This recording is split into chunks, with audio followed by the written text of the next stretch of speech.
Morning all. Welcome to the ChinWag, Daily ChinWag, 17th of July 2022. I'm Richard Vobes.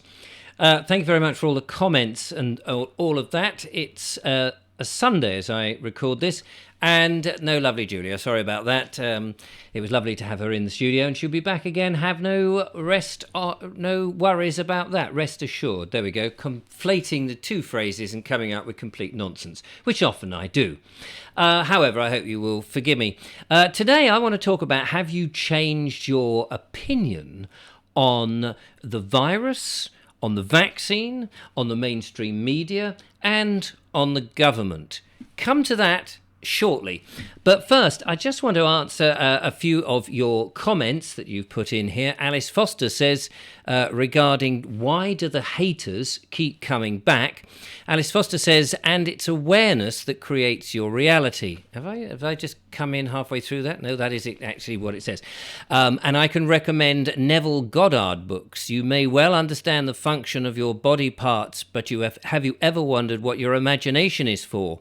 Worth pondering, looking lovely both. Thank you very much. Not 100% sure what you mean, but I will have to go and check out Neville Goddard books to find out. But thank you for that. Shelley Dawes. Hello, Shelley Dawes. Or is it Rachel McIntyre?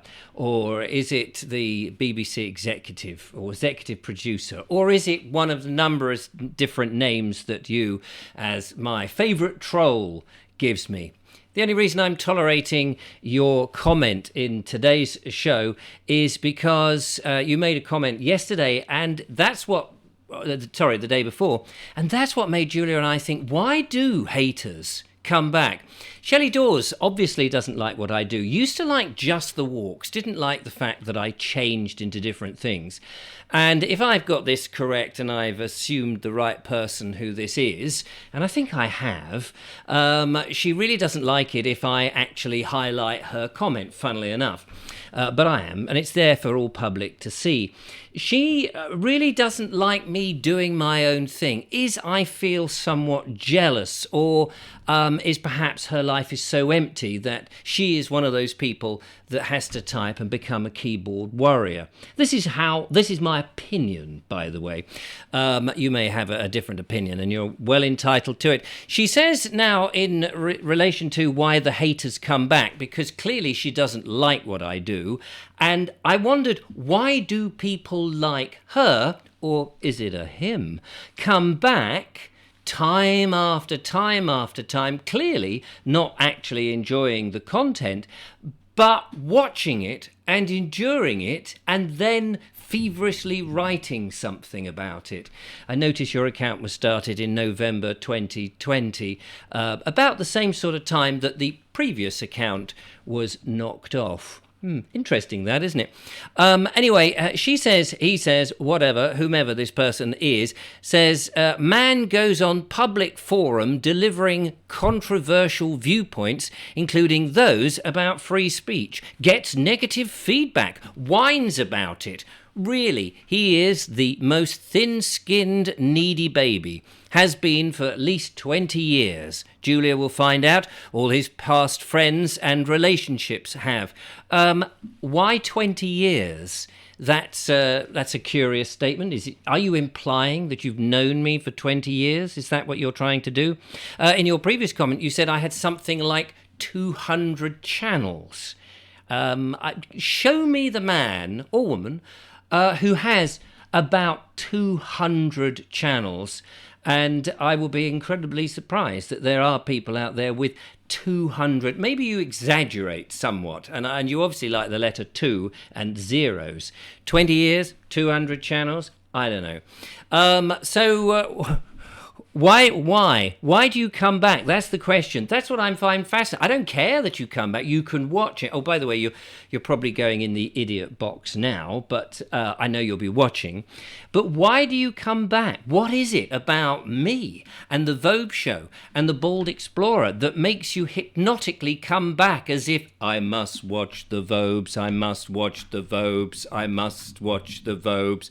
It clearly drives you bonkers, and you're incredibly upset about it. it, but you can't resist. It's like a bad drug. I'm a bad drug. Well, you can choose another channel. Or maybe you do. Maybe you are just this. I am one of many that you go along and you just irritate with your stupid remarks. Maybe you do. Maybe you don't. Who cares? You asked about my financial position as well, which of course is none of your business. Absolutely. And what I choose to say on the channel is entirely up to you. If you have a problem with it, email me. And I think I once emailed you back under a different guise and said I would meet you and chat to you. But you said, oh, no, I can't do that. Of course you can't. Because like most of these keyboard warriors, you're scared to say the things face to face. So bog off. All right? So that was that one. Simon says, it's easier to be nice. You're the best, Richard. Thank you very much. That's very kind. And Anthony Conti says, I believe Brexit was a big mistake. Best wishes to the lovebirds. He's got enjoy the weekend and then he's crossed it out. I don't quite know what you mean by that. I've seen it when people do this, crossing out. What does that mean? Call me old-fashioned, call me thick, call me whatever you like, but don't call me on a Tuesday. Paul Hine says that people don't like criticism. They can't handle it. If you criticize, you get labeled as a hater. It's a label to discredit you and your opinion. I see it all the time on various YouTube channels. Unfortunately, these people will never go away. And it's interesting because it depends what you call criticism, doesn't it? And do people on a channel invite others to criticize them? Many people will criticize me, but do I invite them to criticize? I mean, who really, in the face of it, wants to be criticized? Why bother to go to the effort of criticizing somebody when you could actually be nice to them, and actually endear yourself to that person and potentially be their friend? And if you don't like them, why not just not watch? I don't see the point of criticising someone for the sake of it. Does it make the criticisers, like the Shelley Dawes of this world, does it make them feel big? That they can go, oh yes, well, you don't say anything about your income, do you? And you don't say this, and you talk about free speech, but you sort of bounce people off left, right and centre. Does that make you feel big, I wonder? It obviously does. And that's very sad, after all, because you could get your own platform.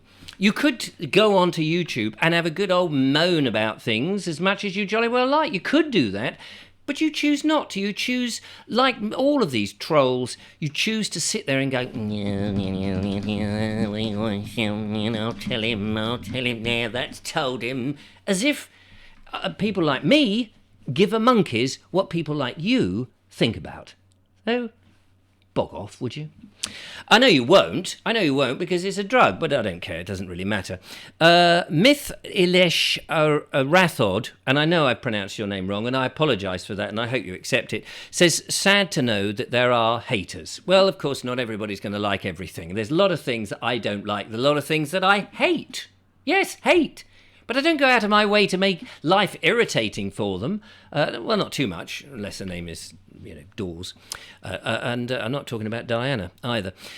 He says, but I agree with Richard, sir. Richard's point of view, local culture and recipes and dresses and lifestyles is vanishing vastly since the globalization has started, which I think is just a shame. It's lovely that different places have their own culture, their own traditions, and all of that. I think it's absolutely marvellous, because the joy of exploring those.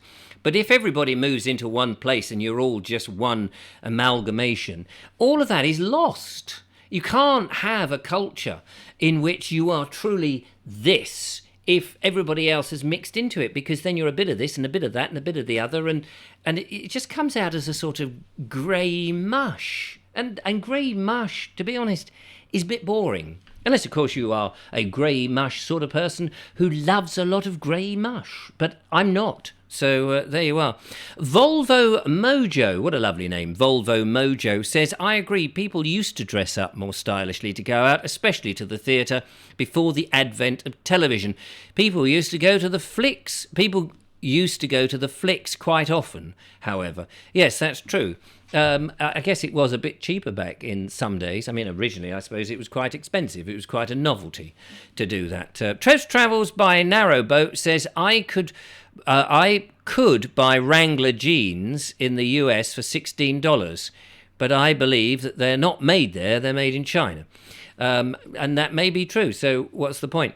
He says, I don't have a problem with constructive criticism, but at least tell me why you don't like it. Don't just throw your toys out of the pram. Tell me why. I think that's, yeah. So the criticism, I mean, true criticism would be explaining the reasons why you are critical, I would say. I mean, it's no good, as Trevor says, just to say, oh, I hate what you do and you're an idiot and all of that, because it's just name calling. It means nothing. It's not worthwhile, is it?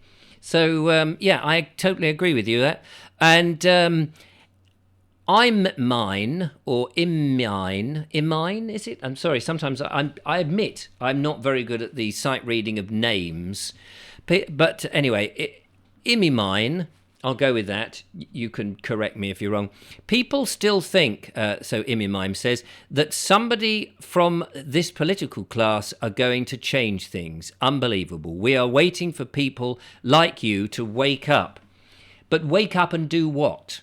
I'm going off on a tangent a little bit here, but there's a lot of people who go on and have platforms and they'll say life is terrible, the world is terrible, and it's awful, these people shouldn't be in power, and this has happened and that's happened and all the rest of it. And I watch some of this, but I think, what's the point sometimes of saying all of that? I mean, I'm doing it myself, so you could say, but you're being hypocritical, Richard. But here's the thing that I acknowledge. What are we going to do about it? It's all very well saying that whatever, like with the Parliament, for example, they're all the same. They're all liars. They're all the same. And we can sit there and just like you would in a pub, all have a moan and go, they're all the same. Yeah, aren't they terrible? Who are you going to vote? I'm not going to vote for any of them. I'm not going to do a thing, blah, blah, blah. And you go through this. But nothing really happens, does it? We've all had a good moan. We've got it off our chests. We feel we put the world to rights. And then we repeat the whole process the next day. So sometimes it frustrates me with people like me who will say, this is terrible, this situation is terrible, that so-and-so's done this and this has happened and that's going to happen and blah, blah, etc. And then you just think, yeah, so you've had a good moan about it, but what do we do? What do we do? Is that an incitement to insurrection, though? Is that a call to arms? Is that what we're saying? Is that the danger if you then take it the next step? Are you then guilty of actually mobilising people? But that kind of is, if you're going to stand up and say, I don't like this situation is awful, I often feel is, what can we do to change it then? Don't just tell us it's a terrible thing. I mean, I watch a number of them and they tell me this all the time. That, you know, it's funny how the government don't do this, or it's funny how the mainstream media do this and on all of that. But what do we do about it? That's the question that we need to be asking and answering. And I will try and bear that in mind without, calling to arms. Anyway. Thank you for your comments. Loads more comments there, but do keep them coming. I do read them, and sometimes I read them badly, and sometimes I read them wrongly, but absolutely fantastic. It's lovely to have them there. And I must just press this. There we are. And one person has been taken off to the funny farm. Right, so I want to know here, in recent events, lots of information is coming out about the virus that we spent 2 years sort of batting off and worrying about, and being scared by the mainstream media and by the government. And then there was this magic virus, this magic vaccine, which to me doesn't really seem like a vaccine in as much as it doesn't actually cure it. I mean, when you have the polio jab, or the lump of sugar, in my day it was a lump of sugar, that was it. It cured it. You just wouldn't get polio. Bang. That's it. Thanks very much. But this is not really what I would call a vaccine. Maybe it's an inoculation. You're inoculated against some of it, but actually, you could get it. It seems to me, and I may be wrong, I'm no expert in this, and this is just purely as an amateur, armchair idiot, it seems to me that there's a lot of people who are still getting COVID who have been jabbed to the hilt. And that just seems, why are they still getting it then? If they've got all these boosters and jabs, and it just seems very weird that we've been sold this amazing thing that half, if not, well, I was going to say half the world have got it, but I think it's more than that, isn't it? I haven't had it, by the way. I haven't had it. But a lot of people are sort of getting this problem, the virus, even though they've been jabbed and they've had the boosters. I don't understand. But more worrying is the fact that there is this vaccine out there and people are getting ill. They've been injured, as the phrase goes, vaccine injured. And nobody wants to talk about it. People are talking about it, but when they're talked about it, people don't want to hear anymore. The governments don't seem to want to acknowledge it. Some scientists will mention it, but again, it's like that whole thing. No, nobody wants to listen to this very awkward situation that we've rolled out this thing. We've given it to completely inappropriate people who never needed it, and many have actually had a terrible reaction to it. Some have been maimed. Some have died. Some have just had some inconvenient problems as a result of it. But it is a significant number. And so my question is, whether that's true or not, that's immaterial.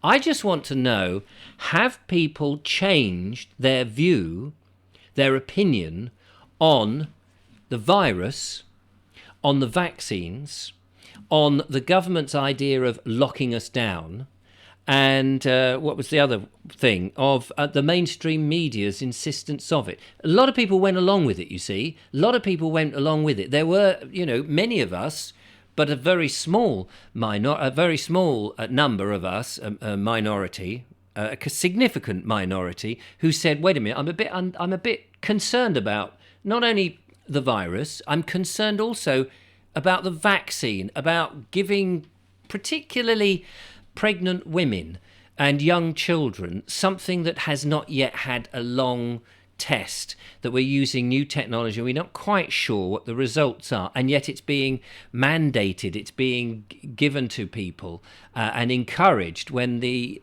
results are not out there. And also the fact that some people are having adverse effects to it.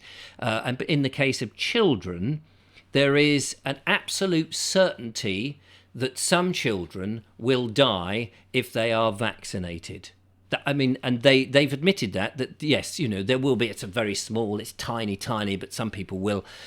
But if children are really, on the whole, not likely to get the virus, why are we vaccinating them? Why would a parent take the risk, small as it may be, to have a medical intervention on your child who might die? Why would you do that? So my question is, even if all of this is rubbish, and I'm not saying it's so, even if it is rubbish, and it might be, everything I've said so far might be rubbish, but even if it is, have you changed your mind? Were you somebody who went, oh, crikey, got to have this. Yes, it's terrible. Everybody should have it. We should lock down and all of that. Have you changed your opinion? I want to know, have people changed their mind? Are you a little bit more, instead of just jumping into bed with it, are you able to find that you can question it? Are you thinking, wait, this doesn't seem right. There's something wrong. I can't put my finger on it.